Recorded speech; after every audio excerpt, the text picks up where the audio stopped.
Police ജയിലിലേക്ക് വീണ്ടും. മഹാരാഷ്ട്രയിലെ പുണെയിൽ വിഷമദ്യം കഴിച്ച് 15 പേർ മരിച്ചു. നിരവധി പേർ ഗുരുതരാവസ്ഥയിൽ ചികിത്സയിലാണ്. വിഷമദ്യം നിർമ്മിച്ചയാളെ പോലീസ് പിടികൂടിയിട്ടുണ്ട്.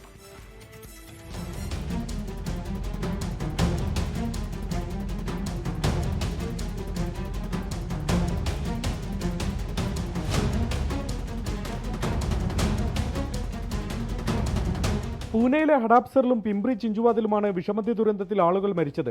30-നും 60-നും ഇടയിൽ പ്രായമുള്ളവരാണ്. മെഥനോൾ ചേർത്ത മദ്യമാണ് ഇവർ കഴിച്ചത്. യോഗേഷ് വാങ്കഡെ എന്നയാളാണ് മേഖലയിൽ വ്യാജ മദ്യം വിതരണം ചെയ്തതെന്ന് കണ്ടെത്തിയിട്ടുണ്ട്. ഇയാളെ എക്സൈസ് പിടികൂടി. ആകെ 8 പേരുടെ അറസ്റ്റ് രേഖപ്പെടുത്തിയെന്ന് പോലീസ് അറിയിച്ചു. യോഗേഷ് നിരവധി ക്രിമിനൽ കേസുകളും പ്രതിയാണ്. രക്തസാമ്പിളുകളും മദ്യത്തിന്റെ സാമ്പിളും പരിശോധനയ്ക്ക് അയച്ചിട്ടുണ്ട്. സംഭവത്തിൽ മഹാരാഷ്ട്ര മുഖ്യമന്ത്രി ദേവേന്ദ്ര ഫട്നാവിസ് ഉന്നതതല അന്വേഷണം പ്രഖ്യാപിച്ചു. കുറ്റക്കാർ രക്ഷപ്പെടില്ലെന്ന് ഉറപ്പു നൽകി.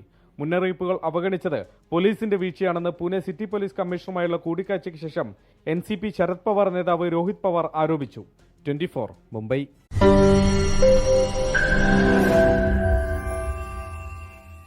ലോകത്തെവിടെയായാലും ഏത് സമയത്തും 24 വാർത്തകളും ഓഗ്മെന്റഡ് റിയാലിറ്റി പാക്കേജുകളും എക്സ്പ്ലെയിനറുകളും വിശദമായി കാണാൻ ഞങ്ങളുടെ യൂട്യൂബ് ചാനൽ നിങ്ങൾക്ക് സബ്സ്ക്രൈബ് ചെയ്യാം.